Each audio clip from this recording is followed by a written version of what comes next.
core to it is this notion of intersectionality, but not in the usual or today usual sense of intersectionality of oppression. All of us are part of many, many, many different social divides.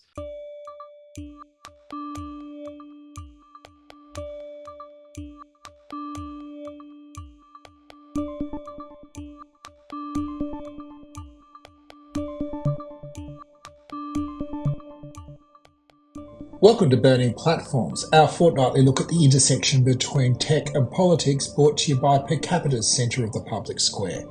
I'm Peter Lewis. This week, an extended interview with Taiwan's inaugural Minister of Digital Affairs, Audrey Tang, and Radical Exchange founder Glenn Lyle about their collaborative new book, Plurality.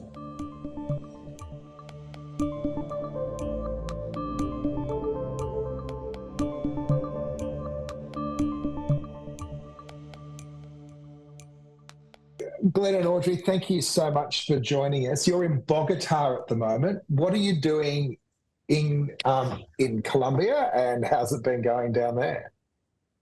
Well, I've lived about 3 years in Bogota because my wife is a Latin American political scientist. And so as we do our world tour about the Plurality book, we are doing the Latin American leg and starting in a place that feels very much like a second home to me. And I just landed, so I have no clue. So this is a collaborative book. What is a collaborative book and how did it come together? And then we'll go into some of the ideas behind it. It starts as a blog post, right? Glenn wrote this blog post called Why I Am a Pluralist, in which he outlines a positive vision, because before that he did a bunch of Why I Am Not blog series to show the existing thoughts and why these don't work anymore for the present world. But as for how that became a book, I'll let Glenn tell it. Well, I reached out to Audrey because she had been the inspiration for many of those ideas about the idea of writing a book. And she said, sure. And one stipulation, no copyrights. And so before she made totally clear that stipulation, I wrote to some agents, and every agent, every publisher was very interested. And then the moment that I brought the stipulation in, all the doors closed. But I also learned that when one door closes, another door opens.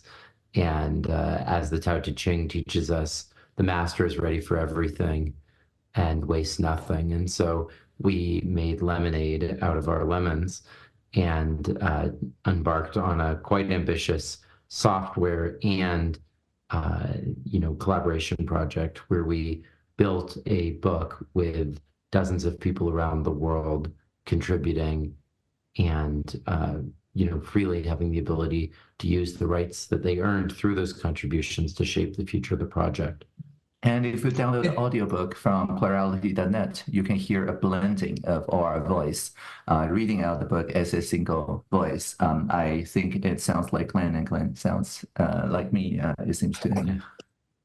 That's really interesting about the copyright, though, can I just say, because as an author, I did something similar, but again, no one's really interested in having an unorthodox approach to publishing, which I sort of get, unless you're someone like Cory Doctorow, who, with our friend Rebecca Giblin drafted a book about this issue and in fact did a Kickstarter to fund the audiobook so it wouldn't appear on Amazon. But, these kinds of unorthodox approaches to publishing, I think, have a really important place, especially for authors and collaborators that have the capacity to kind of influence back the industry, because it is quite it is otherwise quite difficult, I think, to kind of imagine what an alternative approach to publishing or copyright could be, especially in a context in which we'll get into, I'm sure. But companies like OpenAI end up centering copyright as the method for protecting authors in circumstances where I think it's also done a disservice to them for a long time. So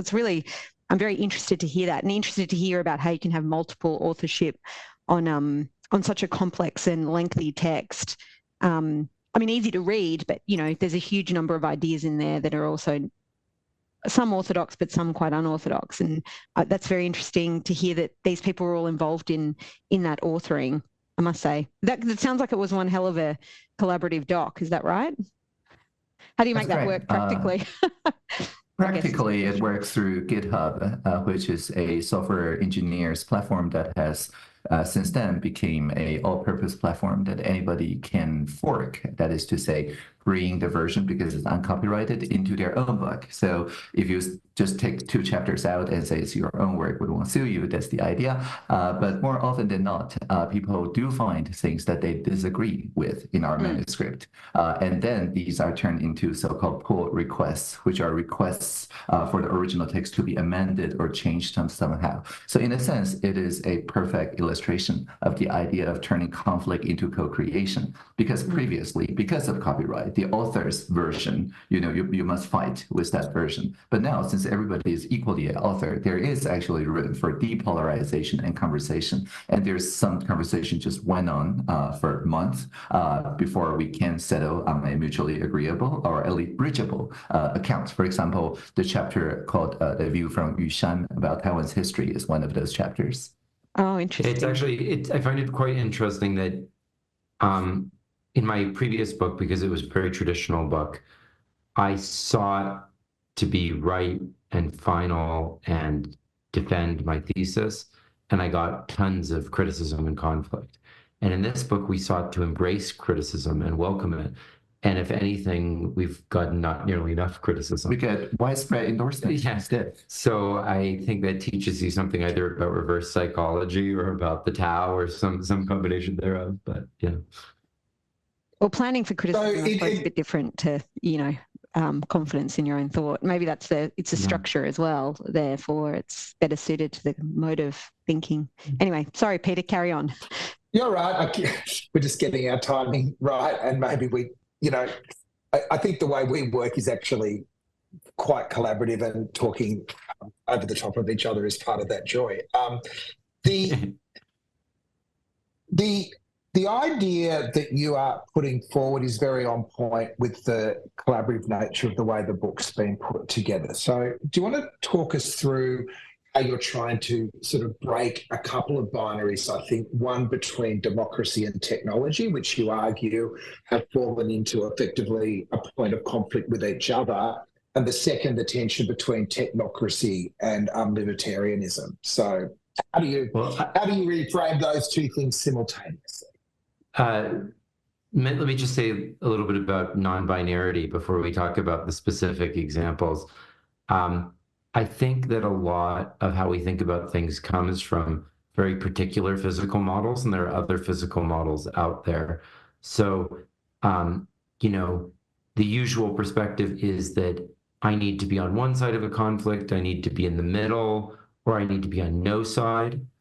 But often, as the Tao Te Ching teaches, the easiest way is to be on all sides of the conflict.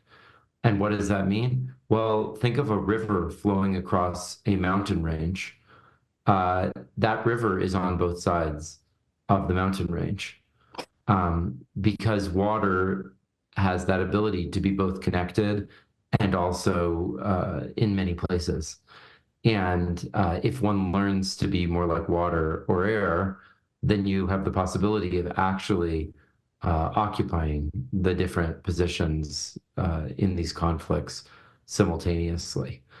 And that, I think, is very much core to what the book does in a number of areas. Audrey, I don't know if you want to Sure. It's called Plurality specifically because it evokes a image of more than one, because in traditional Mandarin, shu wei means both digital and more than one, literally plural.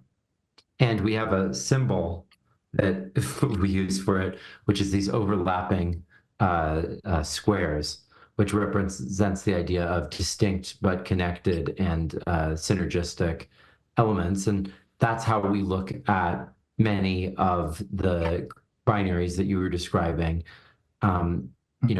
Taiwan is a place whose economy, more than anywhere else in the world, is dependent on technology. And it's a place whose defense and existence is completely dependent on democracy. So it has no choice between these two. It has no ability to embrace a conflict between technology and democracy. If those are in conflict, Taiwan ceases to exist, either in its livelihood or its life. So it must find a way to do both at the same time. And it's a place where this distinction that exists in most of, the Anglosphere between intellectuals and politicians, between the populace and so forth, is just not a thing. The most common profession I've encountered among Taiwanese politicians was a university professor prior to going into politics. But that doesn't mean that they are technocrats. Actually, they're both. They are very much populist, and they're also spiritual and spiritual at the same time. Yeah. Tell us a bit about your journey, Audrey, into the first digital minister of Taiwan and also the first non-binary cabinet minister anywhere in the world. Sure. So I started in public service exactly 10 years ago. That was 2014, and students in Taiwan peacefully occupied the parliament because it was trying to fast track a trade service deal with the Beijing regime. And unlike many other occupies, it actually converged instead of diverged over 3 weeks. And key to that is professional facilitation, because Taiwan, under the youth ministry, nowadays the youth administration, have systematically trained people in the art of focused conversation method, dynamic facilitation, nonviolent communication, and so on. And so these students and their trainers, their coaches, became a staple in the occupied field. So even with 500,000 people on the street and many more online, with the help of 20 civil society organizations, it was very orderly. People came to the occupied site. They choose one place at public square to deliberate. And I personally helped, along with others in the G0V or Gov0 community, the live streaming, the broadcasting, the real-time transcription, the daily summaries, and so on of such conversations. And so people can actually just see that actually most people agree with most of each other on most of the things, most of the time, instead of the one or two hyper-polarized messages that tend to be, over amplified on the antisocial corners of social media. And so at the end of 3 weeks, it was a success. The head of parliament agreed on the set of consensus points.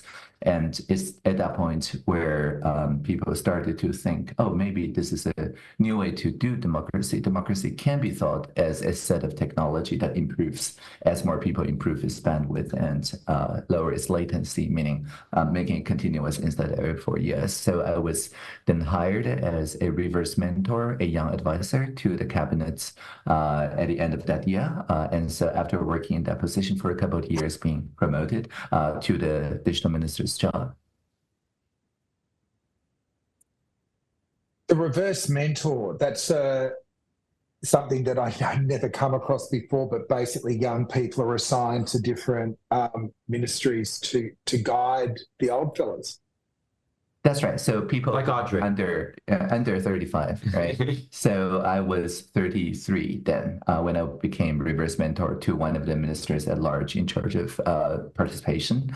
And of course, after I became the minister, I was 35 already. I'm too old, so I need my own reverse mentors. Should we start talking about the book, or did you want to do any other grounding? I think the book is part of this as well. Like, I feel like we're grounded. I guess I'm interested in the experiences that you are putting these theories into practice. But, Lizzie, where do you want to take the discussion? Well, I think one of the strengths of the book is the acknowledgement at the beginning around the attempts, I think, to make a full-throated argument around two different polarized alternatives, and then trying to navigate then with that trust that comes from writing about those arguments in those ways, trying to do them justice, to then try and find a common cause, ironically in plurality. I mean that ironically, linguistically, more than anything else. But I see that as a useful rhetorical tool, because what you want to do is acknowledge that people have different views on things, and then try and find in that acknowledgement a common understanding. I wonder whether there's ways in which you that shaped your approach to thinking about it in that way? Is that partly just because you mix around with different people in seemingly academia, predominantly in technology spaces, but I don't, and obviously in political life, but is it also a grounding that comes from, say, civil society or debates that are taking place in public? Sometimes I think the alternative that rubs people up the wrong way is kind of bad faith arguments that occur in political environments. And it's possible that doesn't occur as much in Taiwan, say, but I think it's definitely a feature of US politics, of public life in Australia, that there's a lot of bad faith in the polarisation of different kinds of approaches to public policy problems, and that commonality is hard to find, and there's a view also that social media contributes to that polarisation. What made you decide that that's the way to start a book like this, for example, noting, of course, that one of the themes of this is that it's a kind of circular text and can be read in different formats, but I think that kind of grounding from a theoretical perspective is an interesting approach. And I wanted to see what led you to that approach. Well, I think each of us has their own personal story on this. I was a socialist campaigner and the founder of one of the main teenage Republican organizations in the United States, and then a sort of technocratic economist. And I'm a Jew and very connected to Israel, and also very concerned about the government. Like, I think, you know, maybe it's just my own experience, but my theory of leadership has very much come to be that the way one becomes someone who can move a society forward is that you have to embody in yourself the contradictions. And it might tear you apart. It might make you schizophrenic. But if you survive it and you have some coherence, then you have a gift to give back to others, which is a path through that storm that you navigated in your own heart. And I think, you know, in many ways, Audrey is kind of a parallel story, but from a different perspective. Yeah, I was born with a heart defect, so that when my heart beats above a certain beat per minute, I would faint. So I learned very early on that was meditation and breathing and so on as a survival skill.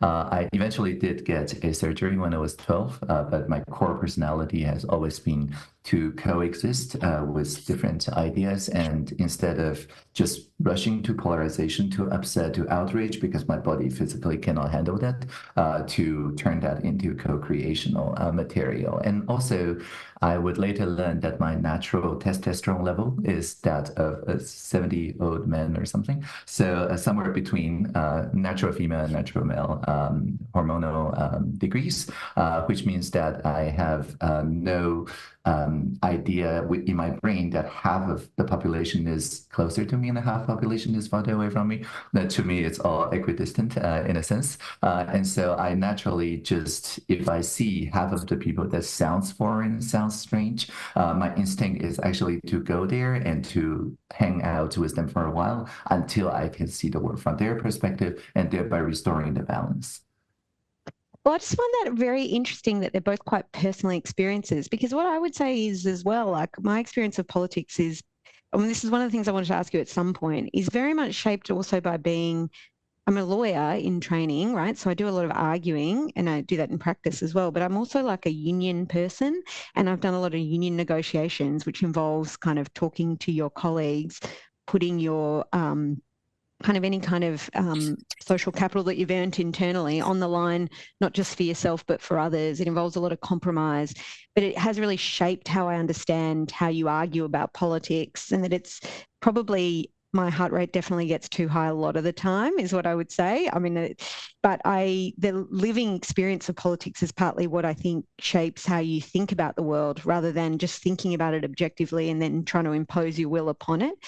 And it's one of the questions I suppose I had about the book. Like, firstly was the one about like unions, whether you see workplace democracy as being part of your vision of a plural democracy, or a democracy in everywhere, everywhere, everything everywhere all at once. But also whether you think that, I mean, you've talked about this, putting these ideas into practice. This is an exposition of ideas. And then I wonder what's the vehicle through which you see some of these being put into practice. Like, you've got your lived experience in politics, but what does it look like?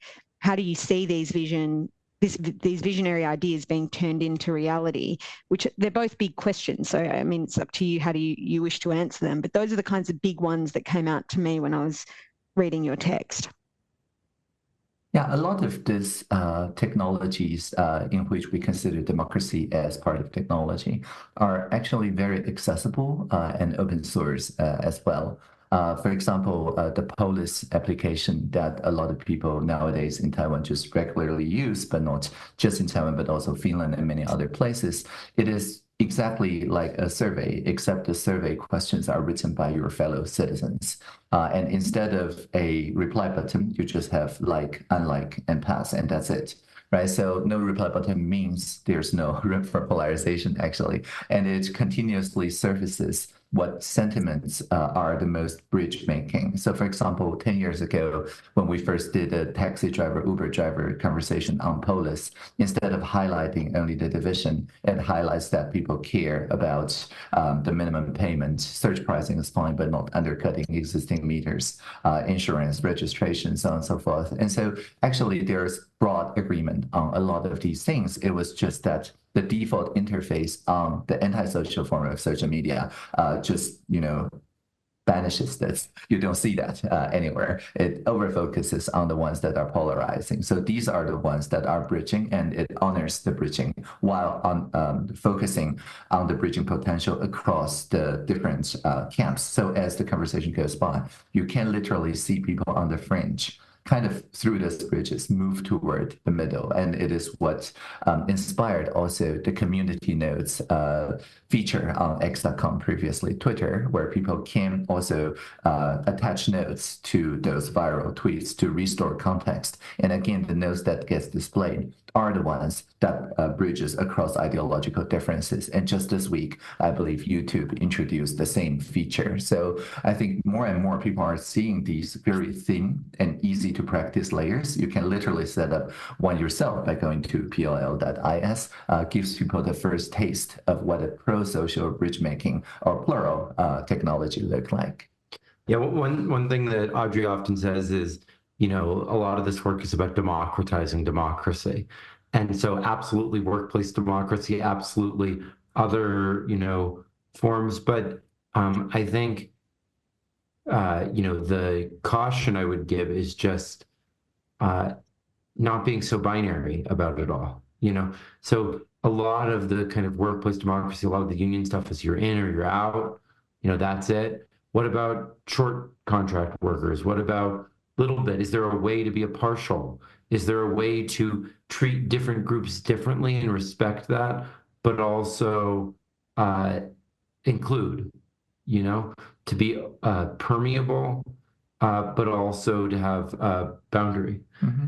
And I think that once you take that perspective, absolutely workplace democracy, but not just for, the white men who have been working 40 hours a week, in a completely constant job for an extended period of time. Like, it has to be including of these different modalities. And, here in Bogota, throughout Latin America, the labor movement has a lot of great things, but it is a very exclusionary movement. It's a very elitist movement. Most of the population is not in those sectors. So it really is a middle class thing. And that experience, I think, is an experience that's increasingly widespread throughout the world. And so we need ways to honor the value of that and not be so binary about it at the same time. Can I make an observation? And probably the thing that really excited me about your book was that it broke what I think is, again, we use the term the binary, which is infecting the way that we have our public lives. So if you look at media, it's driven by the point of conflict. If it bleeds, it leads. Politics is driven by the point of conflict because it comes down to the vote. And digital, particularly the international platforms, are powered by conflict. So everything about a public square is kind of underpinned by this sense of conflict. Now, I think if I understand it correctly, your proposition is let's start at points of connection and not just atomize single points of connection, but multiple points of connection. Am I reading too much into that, or is that kind of the starting point of how we can move forward differently? Yeah, I think that's more or less correct. I would just note that one very easy way to make such connections is simply to cause a orthogonal conflict or a new conflict a cross-cutting one. So when people started a conversation about something that is new, that doesn't reinforce existing conflicts, people become creative and they find new allies in the people who they previously do not consider allies, and vice versa. And if you do that quick enough in a fast enough iteration, like in Taiwan, we continuously in 60-day segments, anyone can start a petition online, 5,000 signatures, gets you a ministerial response and a team of collaboration meetings run by participation officers. And each one is a new cross-cutting conflict that doesn't reinforce partisan or otherwise other ideological differences. And so when every week, literally, there is a new topic that you can find solidarity with people you previously do not consider your comrades, then that naturally fuse the society and into connected societies. Yeah, we, in the original Why I'm Not a Pluralist piece, we sort of suggest this idea that you could have political rules that privilege passing, say, legislation that brings together people who have previously been on opposite sides of debates. And imagine if you had that rule in society, and the types of politicians you selected for were the politicians who were most creative at no matter who they met, because it would always be changing, finding a connection with that person and the ability to work with them, so that there was, the most successful politician is the one who sees no one dehumanized, who sees no one as a permanent enemy, and who is most able, no matter how many divides there have been with that person in the past, to actually differentially for that person be good at finding the connections. You would have a completely different dynamic for how politics works if sort of that ability to see universal humanity was like the defining feature of what allowed you to get shit done.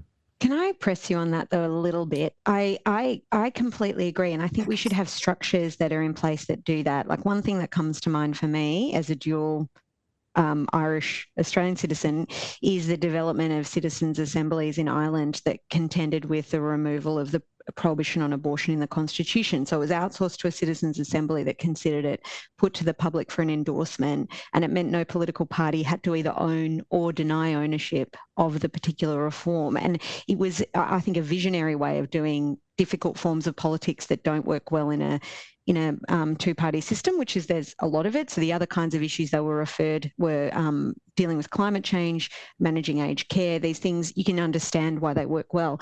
My only concern is there must be things that are beyond the pale. Like there must be some forms of politics that ought not be tolerated, including, for example, fascism. Like I'm particularly thinking of the United States at the moment, where seeing common humanity, we're a long way from that, I think, in the modality of politics that takes place in the US. How do you also then say, some things are unacceptable? Where do the rules come in terms of acceptable discussions that create common bridges?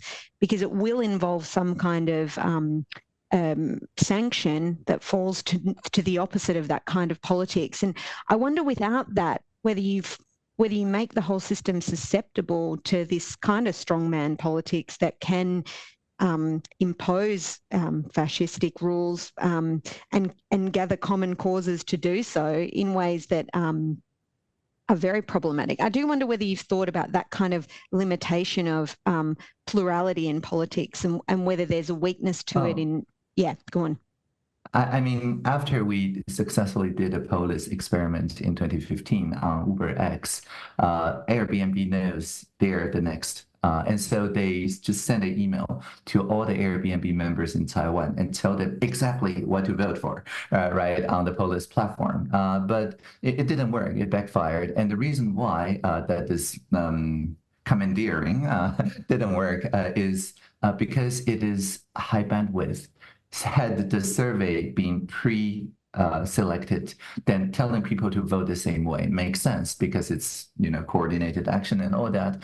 But because those surveys are wiki surveys, these are the lived experiences that all starts with I feel that, and anyone can contribute their own feelings. So when people come to the Polis survey, they see a lot more dimensions to the Airbnb party line, so to speak. And so at the end of the day, only 1/3 or so of the Airbnb members that was sent by Airbnb to the survey behaved in a very monotonic fashion, and 2/3 actually went somewhere to the bridge making. And there's another algorithmic accounting thing is that if like 500 people vote exactly the same, then on the Polis visualization, they're a dot, they're compressed into a dot because the bridge counts how much distance it's crossing. But if you have 500 people voting exactly the same, then the landmass is the same. It's only counts as one, so to speak. So basically the bridging bonus algorithm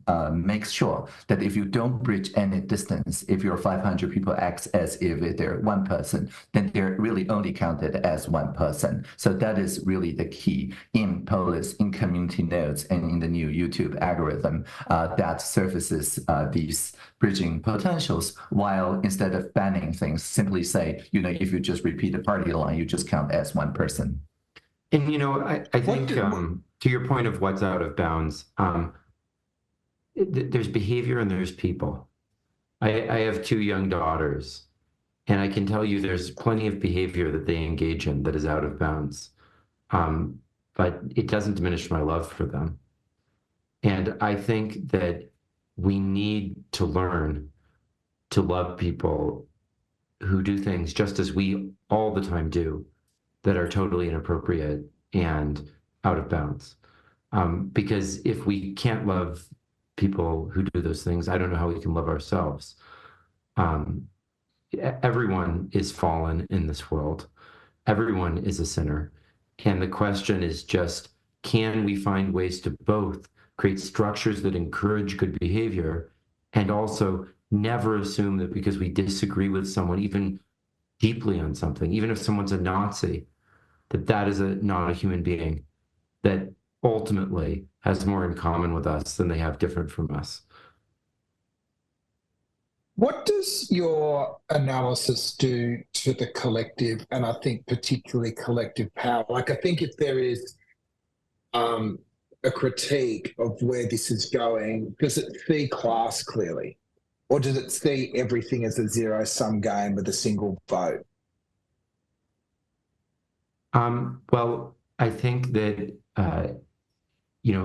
core to it is this notion of intersectionality, but not in the usual or today usual sense of intersectionality of oppression, but just that all of us are part of many, many, many different social divides. There's divides of caste, of class, divides of religion, divides of nation, divides of politics, divides of race and language, and so forth. And these divides cut across each other. And really, I think the polarization, the problems that we face come from just a very felt human need, which is that it's hard to keep all that complexity in your head at one time. It's hard to make sense of all the things that we are. And it's much easier to sort of imagine that what matters about you is only one thing.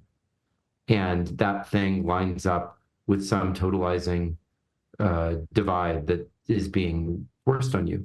But of course, as sort of appealing as that is, it's also tremendously alienating because it forces you to cut off from yourself most of who you are. And so I think what we need to do is just be kind.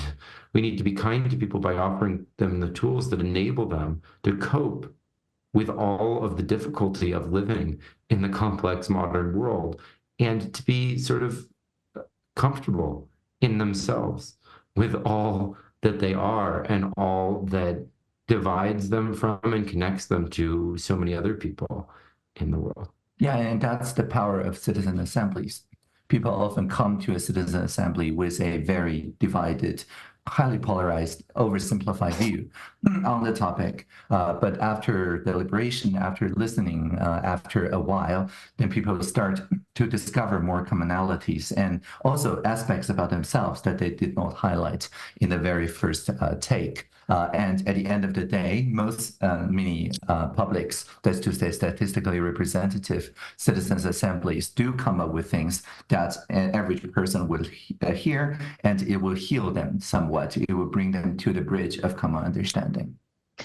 Yeah, I mean, I sort of think I can't agree with you more in the sense that I think one of the antidotes to the kind of social disillusionment that is the fuel for fascism really is further engagement with politics, is more democracy, not less. Like that is what I think that's quite an uncommon view, I have to say, especially in the age of what is commonly understood as populism. There's a concern about the body politic being too rowdy and too ungovernable. And I think there's a real place for a discussion about how you allow people to be listened to both by each other, but also by those in power. Because if you don't do that, that's quite a risky move. You end up generating conditions for serious alienation. So I should say I'm very grateful for that perspective. I think it's largely nowhere near as present as it should be in modern discussions of politics, and technology actually has a huge role to play in facilitating that in a constructive manner rather than what it currently does for the most part, which I think is the opposite. But one of the questions I wanted to ask, that the other big question, I suppose, that came out from reading your text is about what we understand the modern state to be. This seems to be a theoretical contentious point among people that I deal with on the left of politics, and particularly around the intersection of technology and politics, is you obviously, there's a role for the state to play, but you discussed this a few times about investment in infrastructure, technology, facilitating public service, all these kinds of things. But then the flip side is that the state's also been a source of immense oppressive power, and surveillance, social control, that there's a almost sometimes mutually beneficial relationship between industry and state in terms of facilitating technology that can keep the population in check rather than facilitate kind of bottom-up politics. And I wonder how you navigate that tension. What do we want the state to do? Do we want it to be a funder of technology but not an owner of it? How can we avoid? We need the state, for example, you talk about taxation. A lot of these companies that we now have in the tech industry are larger than nation states, and really the only kind of force that can hold them to account will be governments. But giving government that kind of power is also a bit disconcerting for a variety of obvious reasons. How do you conceive of taking the power of the state and making sure that it's both used to hold the worst excesses of the tech industry in check, but also is still responsive to the will of people and rights or respecting of human rights, I suppose, in a context where that technology does make it very powerful? Yeah, in my 10 years public service work, I think the most acute one that speaks to the state power of surveillance is contact tracing during the COVID. So I'm the architect of the SMS-based contact tracing that was used in Taiwan successfully. I think one of the most successful contact tracing programs that held fort until Alpha, Delta, and the first Omicron, which is, I think, a pretty good score. And the reason why it worked is that it's entirely opt-in. It's voluntary. People can, at any given time, not opt to use SMS-based contact tracing. But interestingly, because it's so easy to explain, you just see a venue, it prints a QR code, but you can also manually text those 15 random digits to 1922, which everybody understands as this phone number that you can call to ask any pandemic-related questions. Those random numbers are stored in your telecom for 4 weeks, and then it's deleted. Now, the beauty is that first, it's invented by the very privacy human rights activists in the GovZero movement. So it's not invented by the government. The government just implements the civil society design. So instead of choosing between human rights on one side and sacrificing people's health, I guess, on the other side, I think the this trade-off is not done in Taiwan because provably the venue doesn't know even your phone number, and your telecom company doesn't even know where you are, and the state knows nothing. But the exposure notification can still be done if there's a community outbreak, and if the local contact tracers look at your record. There's also a website that lets you do a reverse lookup at who actually look at your record. And there was a case where somebody tried to use it for prosecution for a serious crime or something, and we said it's not communication, it's not to be wiretapped, it cannot be used for crime investigation. So it's all very comprehensive. But the point I'm making is that if the state or a private company has designed that even with the same properties, people would not opt into it. People only feel safe because it was co-created by the very activists, the very people who care about these things. And the state's role is just to amplify and work with the telecom companies to implement a more privacy-preserving way instead of any surveillance way. Audrey often says that she's a conservative anarchist, and it's a bit of a paradox.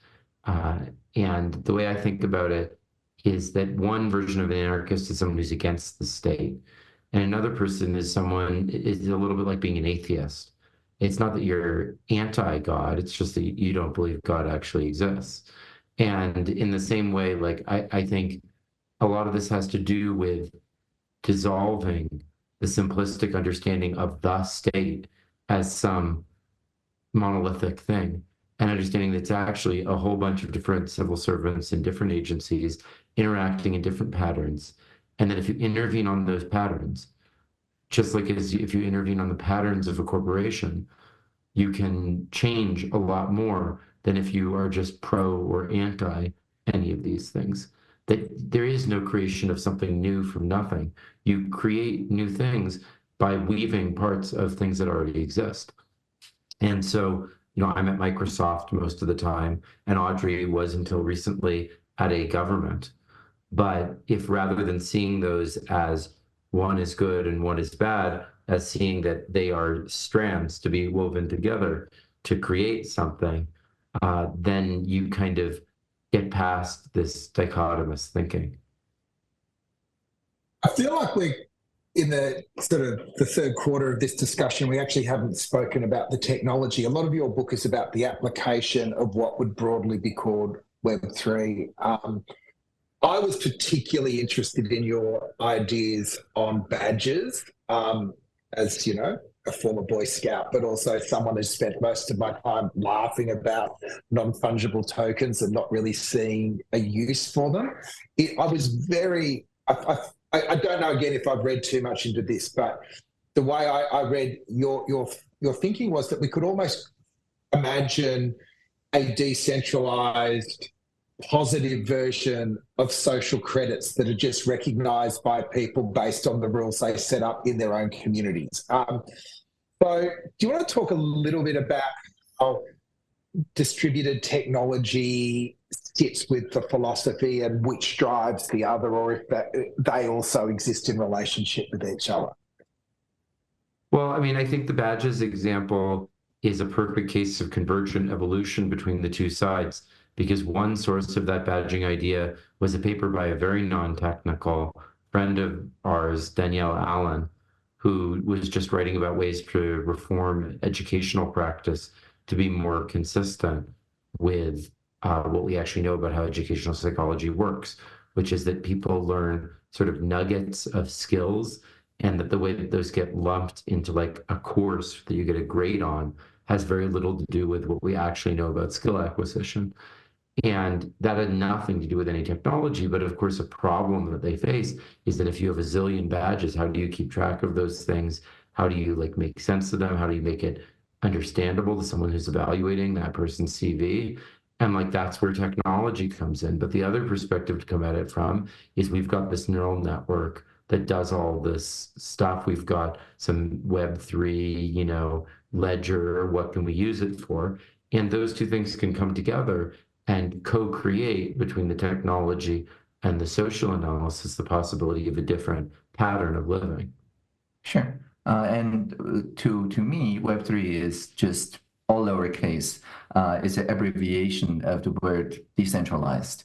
So just like in the technology world, we can write internationalization, or we can write I-18N. It's just a shorthand for decentralized. And to me, that first and foremost means forkability. Anyone can set up a fork, meaning a replica of a system. And so if they don't like how a batch system works, they can tweak the code, they can change how it works. But then this new logic that issued its own batches is still interoperable, meaning that it's still recognizable by the original community. So nothing is lost by forking a new version, and everything can be potentially merged back. And that is the underpinning of the decentralized technology. So it has nothing to do with, say, cryptocurrency or things like that. It is just this nature of your code being out there in the public without, hiding behind a server. Your algorithm is out there in the public, so people can change the algorithm to suit their needs. And if you compare it to, quote, social credit, unquote, I think that the name that was given to that was a very misleading way of thinking about what was problematic about it. The problem was not that it was social or that it involved credit. I think pretty much everything we do is social and involves credit. The issue was that a central authority was absorbing all data, compressing it to a single score that would be used to evaluate people in all contexts. It's super centralized, right? Which is precisely the opposite of a truly social system, which is decentralized and plural.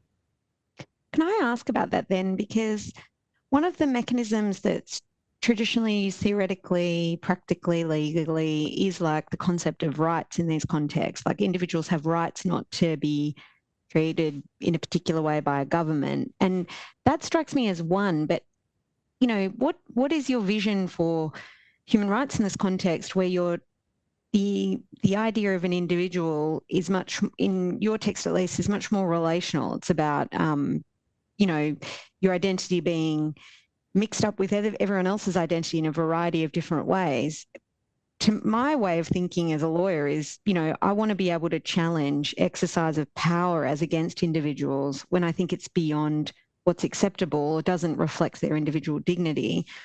Do you think there's a role for human rights in thinking through like how you avoid centralized social credit scoring systems? Because I think your observation is largely right. Like whatever the US government likes to talk a lot about how terrible this social credit system is in China, for example, and there's all sorts of ways in which that kind of ordering already goes on in the United States, whether it's credit, whether it's provision of welfare services, social service delivery.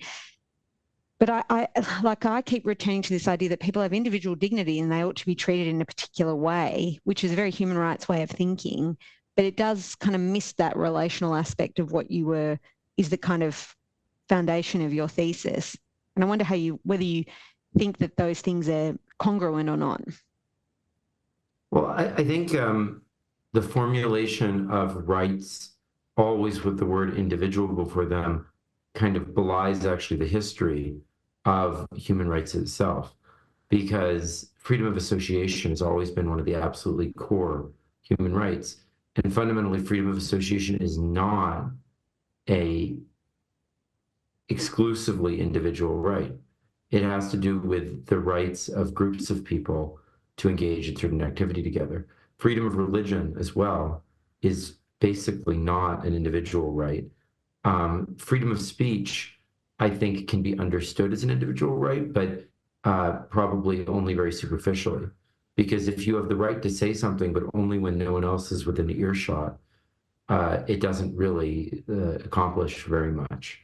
So most of these rights have always been relational. That's not always how we imagine them or how they're formulated necessarily, but that is probably a problem for us achieving rights, not a feature.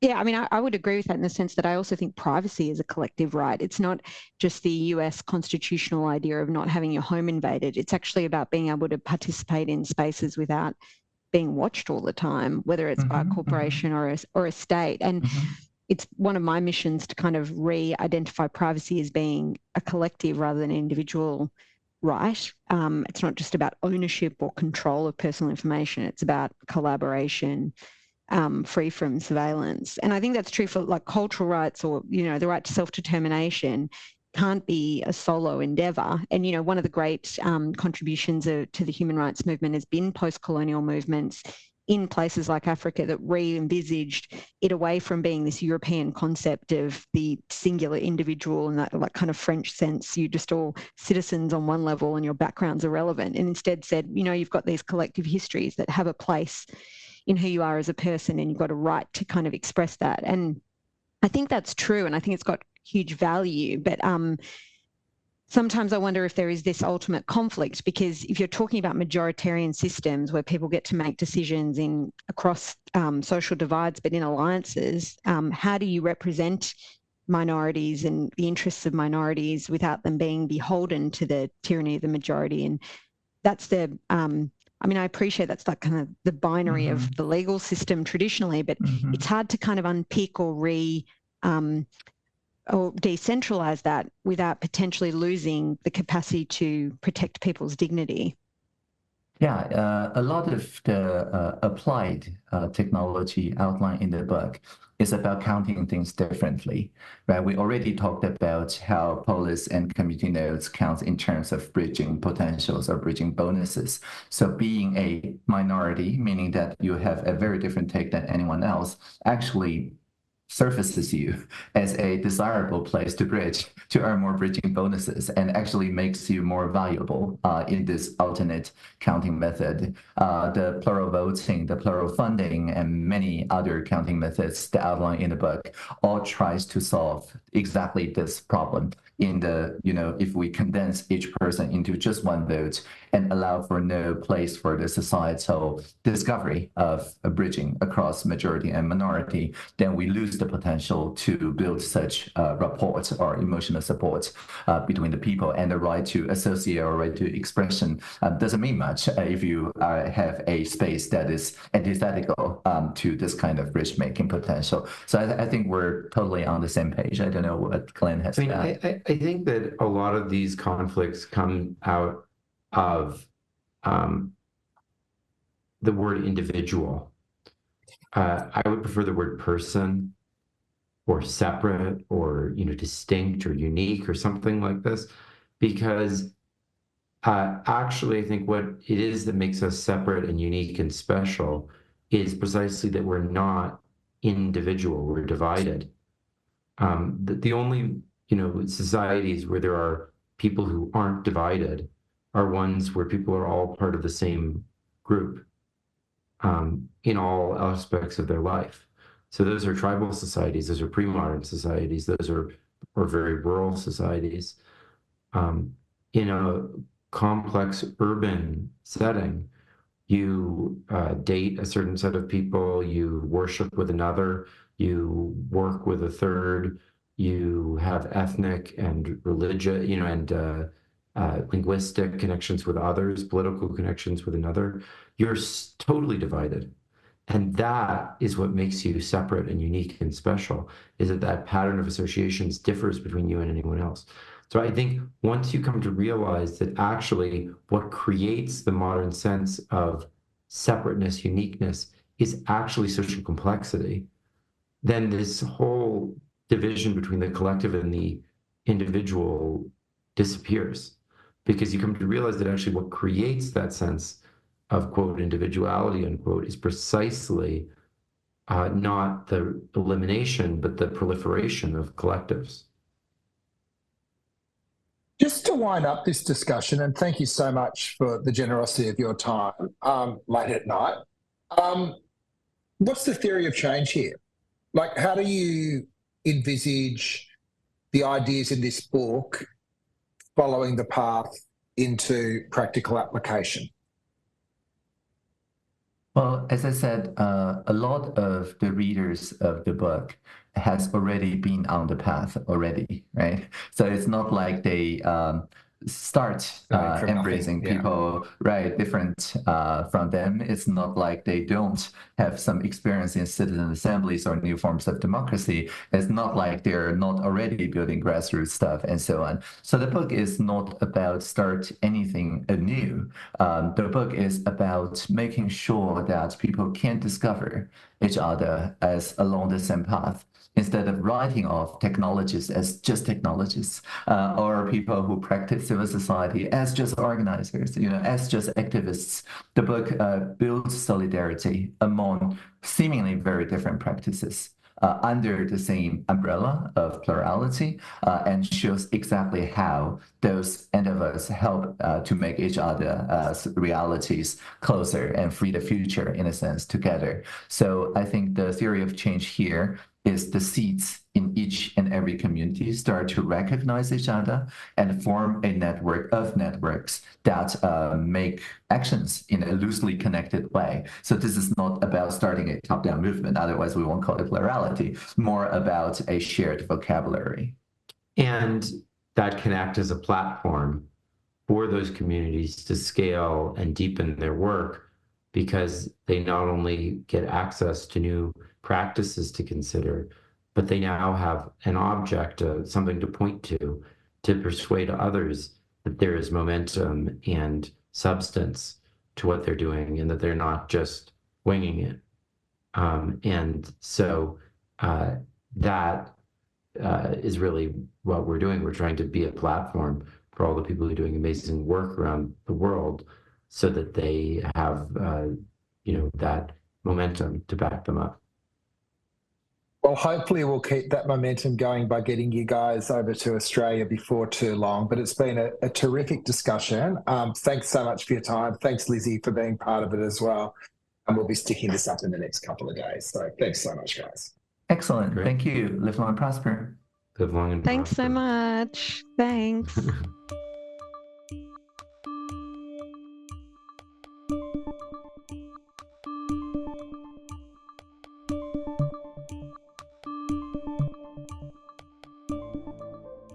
That was Burning Platforms, brought to you by Capita's Centre of the Public Square. It was recorded on June 18 and produced on Naarm land by Rebecca Connell. Talk again soon.